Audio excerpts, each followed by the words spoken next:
Sir emergency ન હોય તો ક્લાસ બતાવી નાખો. હા સર.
સો ફ્રેન્ડ્સ, ચાલો શરૂ કરીએ આજનો ક્લાસ. 10 જણા જોઈન થયેલા છે, બાકીના બધા રજાના મૂડમાં લાગે છે. મારો અવાજ સંભળાય છે? કોઈ એક જણ ચાલુ કરીને? Okay, fine. Let's start the session. તો આપણે કર્મ વિજ્ઞાન સુધી જોયું હતું. ધેન આફ્ટર નો પોઈન્ટ છે તમારો મિશ્રક ગણ. બરાબર, મિશ્રક ગણ જે છે જનરલી તમને 2 માર્ક્સના ક્વેશ્ચન્સમાં પૂછાતા હોય છે. હાલાકી અહીંયા ક્લાસિફાય કરેલું છે 10 માર્ક્સના ક્વેશ્ચનમાં, પણ જનરલી 2 માર્ક્સના અને 5 માર્ક્સના ક્વેશ્ચન્સની અંદર મિશ્રક ગણમાંથી પ્રશ્નો પૂછાતા હોય છે. 10 માર્ક્સમાં રેરલી, બહુ જ રેરલી પૂછાય છે. અને તમને બી ખબર છે કે આ જે પોઈન્ટ છે એ મલ્ટિપલ શું કહેવાય કે એની પ્રોડક્ટિવિટી છે. જ્યારે તમે પ્રેક્ટિકલ એક્ઝામમાં આવો છો ત્યારે બી વાઇવાના હોટ ફેવરિટ શું કહેવાય ક્વેશ્ચન સૌથી વધારે આની અંદરથી જ નીકળે છે. બરોબર, તો it is most important point મિશ્રક વર્ગ, મિશ્રક ગણ, જેમાં જુદી જુદી પરિભાષાઓ આપેલી છે, જુદા જુદા શાસ્ત્ર પ્રમાણે, જુદા જુદા સંહિતાઓ પ્રમાણે. ખાસ કરીને સુશ્રુત, અષ્ટાંગ, શાળંતર અને ભાવ પ્રકાશ, એમાં જે પણ કઈ જુદા જુદા મત મતાંતરો અને છે મિશ્રક વર્ગનું વર્ણન, એ પ્રમાણે તમને ખાસ પૂછે છે. 2 માર્ક્સના ક્વેશ્ચન્સમાં જ્યારે જનરલી મિશ્રક વર્ગના પ્રશ્નો પૂછાતા હોય ત્યારે જનરલી તમને ખાલી નામ પૂછે છે. જો 5 થી ઓછા નામ હોય તો તમારે સાયન્ટિફિક નેમ પણ તમારે સાથે લખવું જોઈએ. બરોબર છે, હું એવું માનું છું. જ્યારે દસમૂળનો અથવા દશમાનીનો કોઈ મિશ્રક વર્ગ જે કર્મ પ્રમાણે આપેલા જીવની યાદી એમાંથી કોઈ પૂછી લે અથવા દશમૂળ વગેરે પૂછી લે તો એમાં ખાલી તમે પ્લાન્ટના નામ લખો તો ચાલે. બરોબર છે, તો એ પ્રમાણે શું કે મિશ્રક વર્ગમાંથી પ્રશ્નો પૂછાતો છે લવણ પંચક. પણ 10 માર્ક્સમાં નહીં, 5 માર્કની શોર્ટ નોટની અંદર ક્યારેક તમને પૂછાઈ જાય છે, જેમ કે પંચમૂલ, બૃહદ પંચમૂલ, લઘુ પંચમૂલ, કંટક પંચમૂલ, વલી પંચમૂલ, મધ્યમ પંચમૂલ. તો એ પંચમૂલ વાળા જે પણ કઈ પાંચ મૂળના 5 શું કે ગણ આપેલા છે એમાં તમને ઘણીવાર 5 માર્કની શોર્ટ નોટની અંદર એ ક્વેશ્ચન્સ પૂછી લેતા હોય છે. અથવા જેમ કે અહીંયા આપ્યું છે ક્ષીરાષ્ટક, બરોબર, ક્ષારદ્વય, write a short note on, તો આવું જ પૂછાશે. તો જનરલી એનું પેલા ક્લાસિફિકેશન, એની અંદર કેટલા કેટલા મેડિસિનલ પ્લાન્ટ અથવા સબસ્ટન્સીસ આવે છે એ લખવાનું, પછી એના સામાન્ય ગુણકર્મો લખવાના, એના ઇન્ડિકેશન્સ લખવાના, માત્રા વગેરે, અનુપાન હોય તો એ બધું લખવાનું, અને અલ્ટિમેટલી જે પણ કઈ કોઈ વિશેષ વસ્તુ એની અંદર જો તમને આપેલી હોય તો એ તમારે, જેમ કે ત્રિફળા પૂછ્યું છે, બરોબર, મિશ્રક ગણની અંદર ત્રિફળા વસ્તુ પૂછી છે. તો ત્રિફળા ઘણા બધા પ્રકારની છે. મધુર ત્રિફળા પણ છે, સ્વલ્પ ત્રિફળા પણ છે, બરોબર, સુગંધી ત્રિફળા પણ છે, અને કષાય ત્રિફળા. આપણે જે પણ કઈ હળે બેડા હમણાં એ કરીએ છીએ કષાય રસ પ્રધાન છે, એટલે કષાય ત્રિફળા પણ એને કહેવામાં આવે છે. બરોબર છે, તો 4 પ્રકારની ત્રિફળા શબ્દ એક આપ્યો છે તો આપણે જનરલી હરિતકી, બીબીતકી, આમલકી લખીને મૂકી દેતા હોય છે, પણ એ પ્રશ્નની અંદર તમને જુદા જુદા પ્રકારની બીજી ત્રિફળા પણ પૂછવા માંગે છે. એની અંદર તમારે સમજવું પડે. તો 5 માર્કની શોર્ટનેટની અંદર જ્યારે ત્રિફળા પૂછે છે તો જનરલી તમારે ત્રિફળાના ભેદ તમારે લખવા પડે. ભાઈ આટલા આટલા ભેદ છે, કષાય ત્રિફળા છે, અથવા મહાત્રિફળા જેને કહે છે, સ્વલ્પ ત્રિફળા, મધુર ત્રિફળા, સુગંધિત ત્રિફળા, અને એના ડ્રગ, અને પછી જે મુખ્ય ત્રિફળા આપણે જે વાપરીએ છીએ એનું થોડું ઘણું વર્ણન. બરાબર, તો આ પ્રમાણે મિશ્રક ગણમાંથી પ્રશ્નો પૂછાતા હોય છે. નીચે બધા ક્વેશ્ચન્સ આપેલા જ છે. આજે ફરીથી આ ક્વેશ્ચન્સ તમને આપણે શું કહે શેર કરીશું. બરાબર, એ જ પ્રમાણે તમને આમાંથી શ્લોકો પણ મૂકી દે. બરાબર છે, એના જે પણ કઈ મિશ્રક વર્ગના શ્લોકો છે એ શ્લોકો પણ મૂકવામાં આવે, તો એ પ્રમાણે તમારે એ શ્લોકનું એલોબરેટ પણ તમારે કરવાનું થાય. બરાબર છે. સ્વલ્પ ત્રિફલા, મધુર ત્રિફલા, ત્રિમદ, ચતુર્જાત, પંચપલ્લવ, ક્ષીરાષ્ટક, આ બધું તમને શું કહેવાય કે બે માર્કની શોર્ટ ક્વેશ્ચન્સ ની અંદર પૂછાય છે, સાથે સાથે પૂછાય છે તમને પ્રેક્ટિકલ પોઈન્ટ ઓફ વ્યૂ થી. બરાબર, આમાં કોઈને પ્રશ્ન હોય તો પોતાનો માઇક્રોફોન ઓન કરીને ચાલુ પૂછી શકે છે. મિશ્રગણ ઇમ્પોર્ટન્ટ પોઈન્ટ છે અને ઓપ્શનમાં ન નીકળે એવો પોઈન્ટ છે. બરાબર, ક્યાંક ને ક્યાંક તો એના પ્રશ્નો પૂછાય જ છે. તમે પ્રેક્ટિકલમાં લઈ લો કે થિયરીમાં લઈ લો. બરાબર, તો ખાસ કરવાનું. Then after we will move for the next point, that is basis of nomenclature. Basis of nomenclature જે છે એ જનરલી 10 માર્ક્સના ક્વેશ્ચન્સમાં પૂછાય છે. ફરજિયાત ક્વેશ્ચન જે આવતો હોય છે 5 નંબરનો અથવા 1 નંબરનો, બેમાંથી કોઈ બી જગ્યાએ તમને એ પૂછી શકે. ખાસ કરીને આયુર્વેદિક પોઈન્ટ ઓફ વ્યૂથી રાજનિકટુ દ્વારા જે પણ કઈ ક્લાસિફિકેશન આપવામાં આવ્યું છે, નામાની રૂઢિતઃ સ્વભાવાત, એ જે શ્લોક છે આખો, નામાની ક્વચિદિહ રૂઢિતઃ સ્વભાવાત દેશોક્ત્યા લાંછન ઉપમાપ્યા, બરોબર, તો એ શ્લોક તમને પૂછી દે અને describe in detail with reference, એવું પણ પૂછી શકે. અથવા એવું બી પૂછી શકે કે write down the basis of nomenclature according to Ayurveda science. ખાલી એકલું આયુર્વેદનું પૂછી શકે, એઝ વેલ એઝ એ જ ક્વેશ્ચનમાં એક્સટેન્ડ કરીને આગળ write down the basis of nomenclature according to the modern science. એમાં ટિપિકલ પણ ક્યારેક પૂછે છે, બાયનોમિનલ નોમેનક્લેચર એન્ડ ટ્રાઇનોમિનલ નોમેનક્લેચર. અથવા write down the history of nomenclature of the medicinal plants. તો આયુર્વેદનું પણ હિસ્ટ્રીમાં જ આવે અને મોડર્ન સાયન્સનું પણ હિસ્ટ્રીમાં જ આવે. તો જનરલી 10 માર્ક્સના ક્વેશ્ચનમાં આ પ્રશ્ન પૂછાતો હોય છે, વિથ એક્ઝામ્પલ તમારે લખવાનું હોય છે. બરાબર, જેમ મેં કીધું એ પ્રમાણે કે અહીંયા ત્રીજા નંબરનો ક્વેશ્ચન, રોલ ઓફ રાજનિકટુ ઇન દ્રવ્ય નામકરણ. તો સેમ વસ્તુ જ પૂછી છે, એ જ શ્લોક પૂછ્યો છે, નામાની ક્વચિદિહ રૂઢિતઃ સ્વભાવાત દેશોક્ત્યા લાંછન ઉપમાપ્યા ઇતરાભ્યાતિ દેશાત વાળો. તો એ એક જ પ્રશ્ન જુદી જુદી રીતે પૂછાય શકે. બરોબર છે, તો એ તમારે ખાસ જોઈ લેવાનું કે મોડર્ન પ્રોસ્પેક્ટસ થી પૂછ્યું છે કે આયુર્વેદિક પ્રોસ્પેક્ટસ. ધેન આફ્ટર 5 માર્કની શોર્ટ નોટમાં ક્યારેક give the examples of the paryay which help the fixing the identity of the dravya, or give the examples of the paryay which are related with the drug identification. એ પ્રમાણેના પ્રશ્નો પણ તમને પૂછી શકે. બરોબર, તો શું કહેવાય કે ખાસ કરીને 5 માર્કના શોર્ટ નોટની અંદર આ પ્રમાણેના પ્રશ્નો પૂછાતા હોય.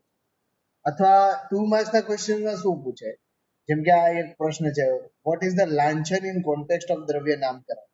બરોબર, અથવા એવું પૂછે કે give the 3 examples of the medicinal plant which are classified under રૂઢિ.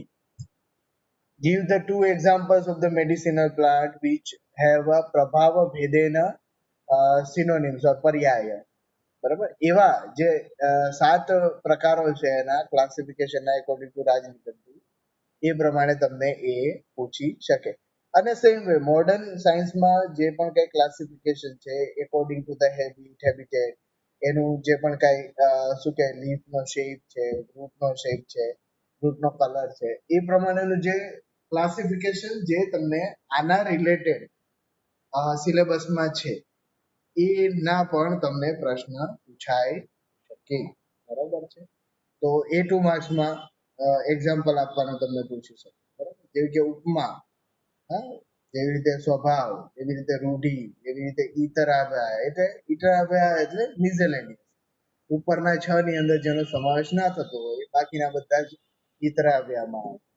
તો આ પોઈન્ટની અંદરથી ખાસ કરીને 10 માર્ક્સ અને 2 માર્ક્સના ક્વેશ્ચન પૂછાય છે. બરાબર, એ ખાસ તમારે એની અંદર તમારે જોઈ લેવાનું છે. આમાં કોઈને પ્રશ્ન હોય તો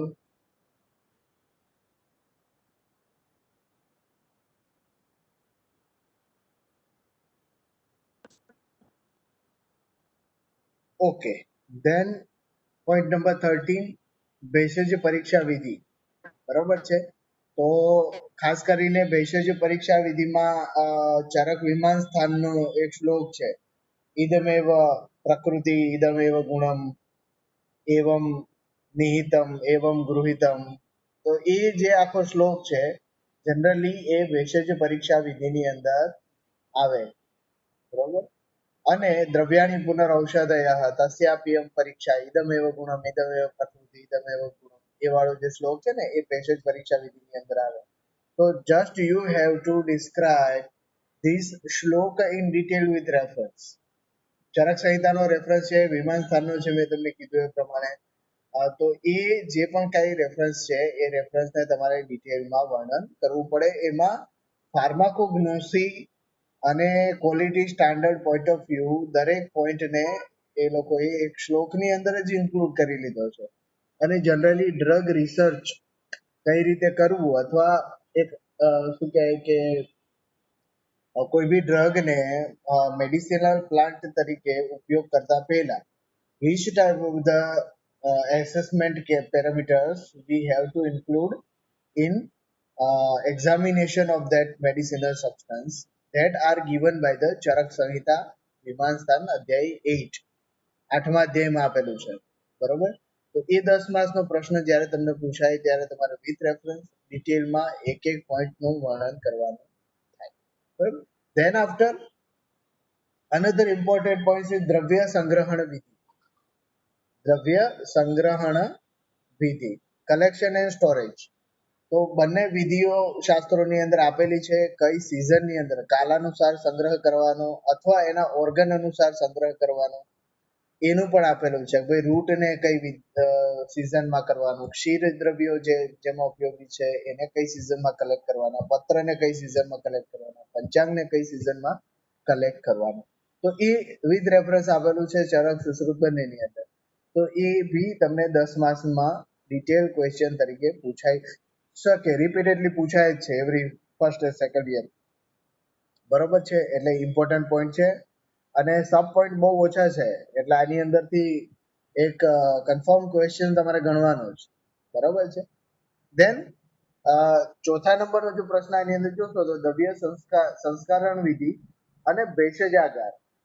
ભેષજાગાર એટલે કે સ્ટોરેજ હાઉસ જે છે એ 5 માર્ક્સની શોર્ટ નોટમાં સેપરેટલી પૂછાય છે.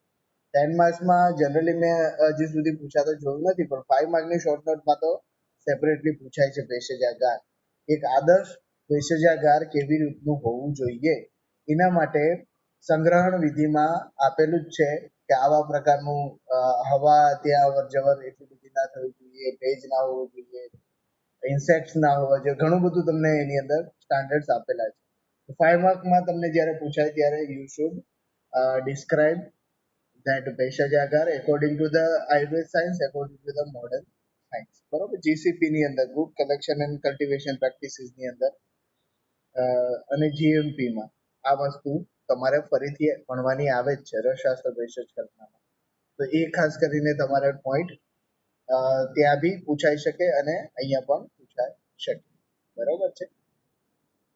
ધેન આફ્ટર એ જ ઉપર જે આપણે જોયું દ્રવ્ય સંગ્રહણ વગેરે, એના જે સિઝનલ કલેક્શન વગેરે જે કાર આપેલા છે એ શોર્ટમાં પણ 5 માર્કમાં પૂછાઈ શકે, બરોબર છે. તો એ પ્રમાણે 5 માર્કની શોર્ટ નોટમાં ઉપરના જે પોઈન્ટ છે એમાંથી તમને પ્રશ્ન પૂછાઈ શકે. એના રેફરન્સીસ પણ આપેલા છે, એ બી જોઈ લેવાનું. ધેન 2 માર્ક્સમાં કેવી રીતે પૂછાય? 2 માર્ક્સમાં એ રીતે પૂછાય, right about the period of the collection of the દ્રવ્ય એકોર્ડિંગ ટુ ધ વીર્ય. શીત અને ઉષ્ણ વીર્ય છે એ પ્રમાણે એના કલેક્શનની સિઝન્સ આપેલી છે, બરોબર.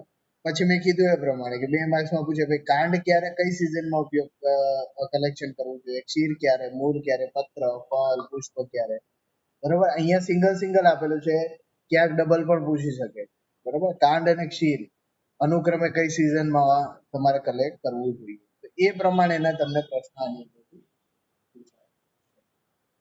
Now there will be a second part of paper 1. Second પાર્ટની અંદર ખાસ કરીને દ્રવ્ય શોધન વિધિ, કોન્સેપ્ટ ઓફ ધ દ્રવ્ય, પોઈન્ટ નંબર 40. દ્રવ્ય શોધન એન્ડ ઇટ્સ ટાઈપ. આ ક્વેશ્ચન 10 માર્ક્સમાં પૂછાય છે, બરોબર. જુદા જુદા પ્રકારની દ્રવ્ય શોધનની વિધિ વગેરે આપવામાં આવી છે, તો એ ખાસ કરીને તમારે આમાં 10 માર્ક્સના ક્વેશ્ચનમાં ઇન્ક્લુડ થાય છે. Then very important points are there.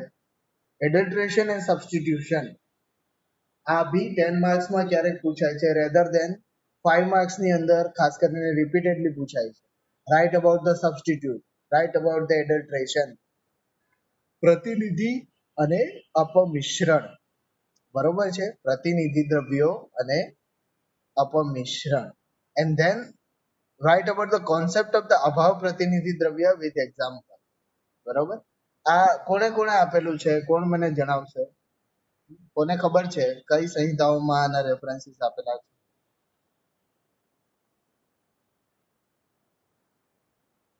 કોણ કહેશે?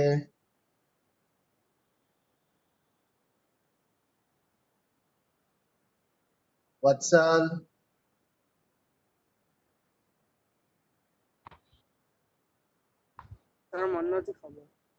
નથી ખબર.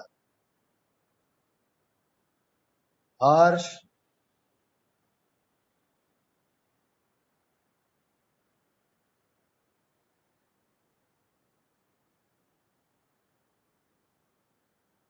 ઈશિતા,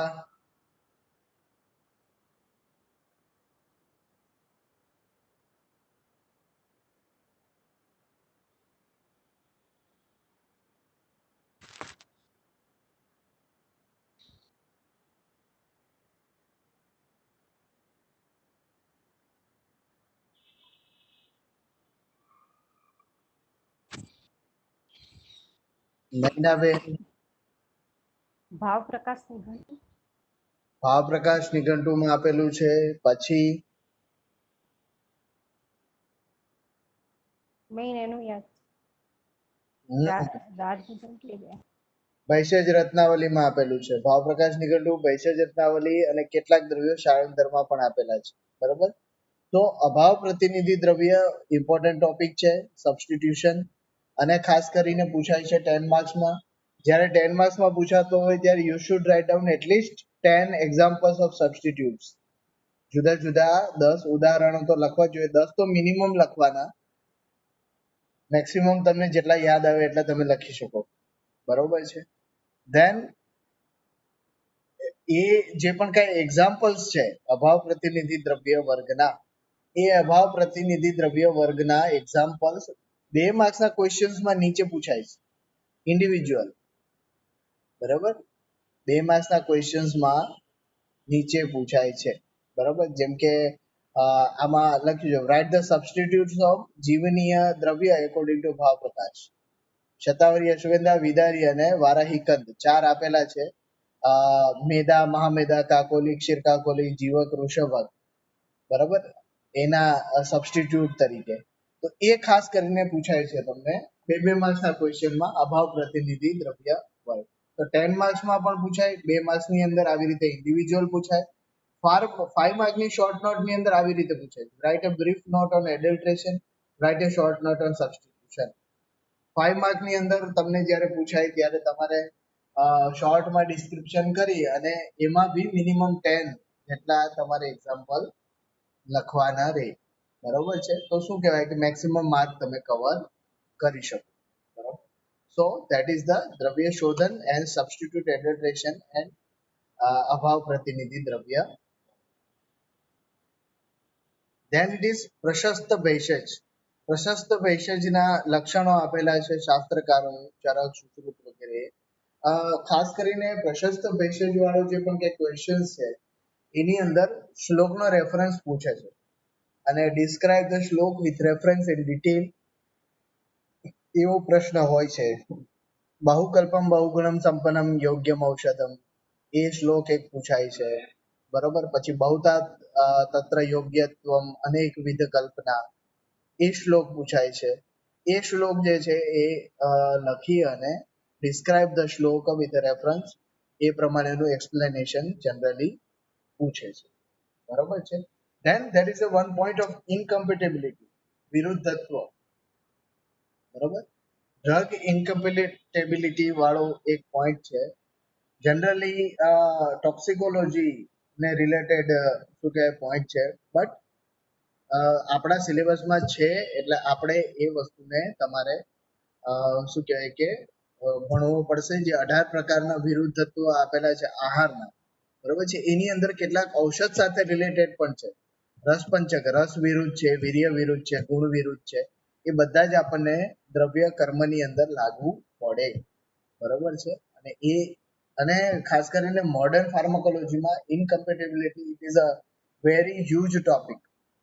અને ઇન્ટરેક્શન્સ, ડ્રગ ઇન્ટરેક્શન્સ જે કવર કરવામાં આવ્યું છે એડીઆર ની અંદર, એડવર્સ ડ્રગ રિએક્શન્સ નામના ટોપિકની અંદર. તો this is very important topic regarding the drug pharmacological action. હાલાકી એટલું શું કહેવાય કે ડિટેલમાં આપણા સિલેબસની અંદર કવર અપ નથી થયું, but they have put a point that you should write down at least something regarding the incompatibility of the દ્રવ્ય. તો જે રેસ્ટ ઓફ ધ ટોપિક છે એ તમારે ફાર્માકોલોજીમાં વાંચી લેવાનું, ઇન્કમ્પેટેબિલિટી. અને આયુર્વેદમાં ક્યાં મળશે? તો એ મળશે તમને વિરુદ્ધત્વ વાળો જે સિદ્ધાંત છે, આહારના વિરુદ્ધત્વ વાળા, જેમાં 18 પ્રકારના વિરુદ્ધ આહાર આપેલા છે. એમાં રસ વિરુદ્ધ છે, ગુણ વિરુદ્ધ છે, વીર્ય વિરુદ્ધ છે. એમાં ભલે ત્યાં આહારનું ઉદાહરણ આપેલું હોય, આપણે એવા ઉદાહરણ શોધવાના પ્રયત્ન કરવાના જેમાં ઔષધ દ્રવ્યો પણ આવતા હોય, બરોબર. ટેક્સ્ટ બુક ની અંદર આ ટોપિક સ્કેટર્ડ ફોર્મ ની અંદર આપેલો છે. નહીં મળે તો આપણે તમને લખાઈ દઈશું, બરાબર છે, એ યાદ દેવડાવજો. ધેન આફ્ટર 5 માર્કની શોર્ટ નોટમાં આઈડિયલ ડ્રગ વિશે પૂછે તમને. Write in brief about the ideal drug. Ideal drug પ્રશસ્ત પેસેજ એ જ વસ્તુ પૂછે છે. પ્લાન્ટ એક્સટ્રેક્ટ વિશે પોઈન્ટ આપવામાં આવ્યો છે, શોર્ટ નોટમાં પૂછાય છે ક્યારેક, બરોબર છે. મટીરિયલ પણ હમણાં થોડા સમય પહેલા આપણા વૈદ્ય શશિકાંતજીએ તમને શેર પણ કરેલું છે એક્સટ્રેક્શન, બરોબર છે. તો that is enough for your level. એ બી તમે એકવાર જોઈ લેજો. 5 માર્કની શોર્ટ નોટમાં પૂછાય છે, બરોબર. જેમ કે 5 માર્કની શોર્ટ નોટમાં વિરુદ્ધત્વ વાળું પૂછાય, write in detail about the દ્રવ્ય વિરુદ્ધત્વ વિથ પ્રોપર એક્ઝામ્પલ. મેં કીધું ને, હમણાં જ કીધું તમે, બરાબર. તો એ પ્રમાણે ખાસ કરીને, અને એ જ બહુકલ્પમ બહુગુણમ સંપન્નમ દ્રવ્યમ ઔષધમ વાળો શ્લોક જે છે, અથવા ઔષધના which are the qualities should be there for the પ્રશસ્ત ભેષજ, અથવા બહુત્રા તત્ર યોગત્વ અનેકવિધ કલ્પના, એ 2 માર્ક્સના ક્વેશ્ચનમાં પણ એ શ્લોક તમને પૂછાઈ શકે, બરોબર છે. તો ખાસ તમારે એ આ પોઈન્ટની અંદર તમારે એ જોઈ લેવાનું. ધેન આફ્ટર ઇટ ઇઝ નિઘંટુ વિજ્ઞાન. નિઘંટુ વિજ્ઞાનમાં 3 જ નિઘંટુ તમારે ભણવાના છે, રાજ, ધન્વંતરી ને વાવપ્રકાશ, બરોબર. તો કન્ફર્મ ક્વેશ્ચન હોય કે ભાઈ આ 3 માંથી જ પૂછાવાના છે, બરોબર. નિઘંટુનો એક પ્રશ્ન તો પૂછાશે જ, કા 10 માર્કમાં, કા 5 માર્કમાં, કા 2 માર્કની અંદર પૂછાવાનો જ છે 100%. અને વી હેવ ઓનલી 3 ચોઇસીસ, ભાવપ્રકાશ, રાજ નિઘંટુ, ધન્વંતરી નિઘંટુ. હજી થોડું આની અંદર ફિલ્ટરેશન કરો તો ગયા પેપરમાં જે પૂછાયું છે આ વખતે તો નથી જ પૂછાવાનું, હે ને. થોડીક ઇન્ટેલિજન્સી વાપરવાની. એ ધન્વંતરી પૂછાયું હોય તો હવે ભાવપ્રકાશ કે રાજ નિઘંટુનો જ વારો છે એવું સમજવાનું, બરોબર. તો આ રીતે આપણે આપણો સિલેબસ જે છે એ કન્સાઇઝ બી કરી શકીએ, અને we should go to the typical point that કે આ વખતે પેપરમાં નિઘંટુઓમાં આ પૂછાવાનું છે, બરોબર છે. તો we can prepare most perfectly. જેમ કે નિઘંટુ પૂછાય તો નિઘંટુમાં શું પૂછાય? એક તો એની રચનાકાર, એની ઉત્પત્તિ, એનો સમય, બરોબર છે, એમાં શું સમાવિષ્ટ વિષય છે તે, બરોબર. જેમ કે ગણ આપેલા છે તો કેટલા ગણ આપેલા છે, અને એના નામ, બરોબર છે. ધેન આફ્ટર વિશેષતા. હવે વિશેષતા જનરલી એના ટિપિકલ જે પણ કઈ ક્રિટિકલ પોઈન્ટ્સ એની અંદર લીધા હોય એ આપણી ટેક્સ્ટ બુક્સમાં નથી, બરોબર છે. હું તમને રેફરન્સ આપું, તમે એની અંદરથી જોઈ લો, બરોબર છે. નોટ કરો. આયુર્વેદનો વૈજ્ઞાનિક ઇતિહાસ અથવા આયુર્વેદનો ઇતિહાસ, આચાર્ય પ્રિયવ્રત શર્મા. ઇતિહાસની એક બુક છે, હિસ્ટ્રીની, બરોબર. આયુર્વેદનો ઇતિહાસ, આચાર્ય પ્રિયવ્રત શર્મા, બરોબર. એમાં નિઘંટુ નો ઇતિહાસ આપેલો છે ડિટેલમાં, બરાબર, ભાવપ્રકાશ, રાજ, ધન્વંતરી ત્રણેયનું આપેલું છે. બરાબર, એમાં એની વિશેષતા આપેલી છે, બધું જ શોર્ટમાં સરસ મજાનું આપેલું છે, યાદ રહી જાય એ રીતે. બરાબર, એમાંથી પોઈન્ટ તૈયાર કરી લો, એમાંથી પોઈન્ટ તૈયાર કરી લો તો 100% આમાં જે પણ કઈ પ્રશ્ન પૂછાય એ તાત્કાલિક તમને આવડે. બરાબર, અને નિઘંટુ વિશે તમને શું કહેવાય કે આની અંદર પણ પ્રશ્ન પૂછાય છે પ્રેક્ટિકલ ની અંદર, ભાઈ કેટલા ગણ છે, કયા કયા ગણ છે, બોલો, ક્લાસિફિકેશન કઈ રીતે કર્યું છે. હા, આ ક્લાસિફિકેશનમાં દ્રવ્ય વર્ગીકરણમાં પણ આના પ્રશ્નો પૂછાઈ શકે. બરોબર છે. So it is very important topic, ઘણી બધી જગ્યાએ કવર થાય છે. અને મેં કીધું એ પ્રમાણે કે આપણે શું કહે કે ફિલ્ટરેશન થઈ શકે એની અંદર, કે ભાઈ ગયા વખતે ધન્વંતરી પૂછાણું છે તો આ વખતે રાજ તો ભાવપ્રકાશ બે માંથી એક પૂછાશે, ગયા વખતે રાજનીકંઠ પૂછાણું છે તો આ વખતે ભાવપ્રકાશ કે ધન્વંતરી માંથી પૂછાશે. 10 માર્ક્સ નો ક્વેશ્ચન ફિક્સ ગણી લેવાનો આની અંદર. તો એ પ્રમાણે તમારે નિઘંટુ તૈયાર કરી લેવાનું, જુદી જુદી રીતે મેં કીધું એ પ્રમાણે પૂછાય જ છે. So today I have some special work in office. તો આપણે અત્યારે આ મીટિંગ અહીંયા પૂરી કરીશું.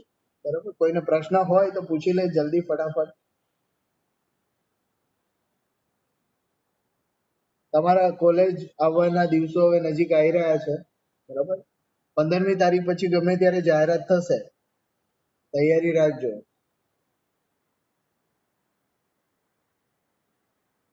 સ્કૂલ અને કોલેજીસ ખુલવાના દિવસો આવી રહ્યા છે, 15મી તારીખ પછી ગમે ત્યારે જાહેરાત થશે. બરાબર, કોઈને પ્રશ્ન હોય ફટાફટ પૂછી લે.